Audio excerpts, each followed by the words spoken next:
அனைவருக்கும் வணக்கம். ஆக்சுவலாக நானும் கரூர்கார பொண்ணு தான். கரூரில் இப்படி ஒரு இன்சிடெண்ட் நடந்திருக்கு அப்படிங்கும்போது ரொம்ப கஷ்டமாக இருக்குது. கரூர் மட்டும் இல்லை, எந்த இடத்துல இப்படி நடந்திருந்தாலும் ரொம்பவே வேதனையான விஷயம். நம்மளோட பாதுகாப்பு நம்ம கையில் தான் ஃப்ரெண்ட்ஸ் இருக்குது. யாரும் யாருக்கும் கண்டிப்பாக ஹெல்ப் பண்ண மாட்டாங்க. ஹெல்ப் பண்ணுறதுங்கிறத விட நம்ம கண்டிப்பாக அவேர்னஸ் வேணும். இவ்வளோ கூட்ட நெரிசலில் குழந்தைங்கள கூட்டுட்டு இதெல்லாம் கண்டிப்பாக ஏற்றுக்கவே முடியலை. தயவு செய்து இனிமேல்னாச்சு இந்த வீடியோஸ்லாம் பார்க்கும்போது ரொம்ப மனசு கஷ்டமாக இருக்குது. குழந்தைங்க, அடுத்த மாதம் கல்யாணம், ஒரு என் வீட்டுக்கு ஒரே பிள்ளை, அந்த தாய்க்கு யார் பதில் சொல்ல முடியும் சொல்லுங்கள்?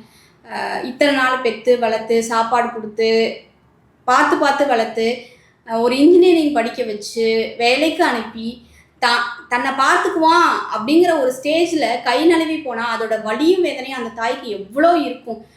நம்ம இன்னைக்கு பேசிடுவோம், ஆனால் நாளைக்கு நம்ம கடந்து போயிட்டே இருப்போம். ஆனால் அந்த வாழ்க்கையை வாழ்ந்து பார்க்குறவங்களுக்கு தான் அதோட கஷ்டமும் தெரியும். ஸோ இளைஞராகி உங்களுக்கு கண்டிப்பாக அவேர்னஸ் வேணும் ஃப்ரெண்ட்ஸ்.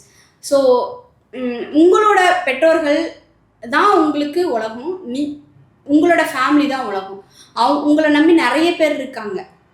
ஸோ அதை நீங்கள் தயவு செய்து மனசில் வச்சுட்டு ஒவ்வொரு செயலும் செய்யுங்க அப்படிங்கிறது தான் என்னோட வேண்டுகோள்.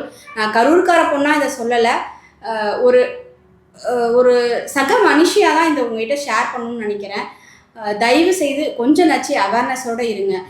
ஒரு கூட்டத்துக்கு போகும்போது நம்ம குடும்பம் இருக்குது, நமக்குன்னு ஒரு இது இருக்குது அப்படிங்கிறத உங்கள் மனசுக்குள்ளே சிந்தனை செஞ்சு நீங்கள் பிஹேவ் பண்ணுங்கள்.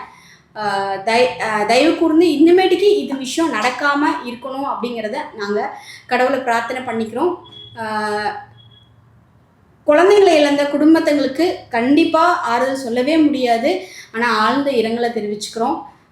தயவு செய்து இனிமேல்னாச்சு கொஞ்சம் பக்குவமாக நடந்துக்குங்க, அவ்வளோதான் நான் சொல்ல முடியும். நன்றி.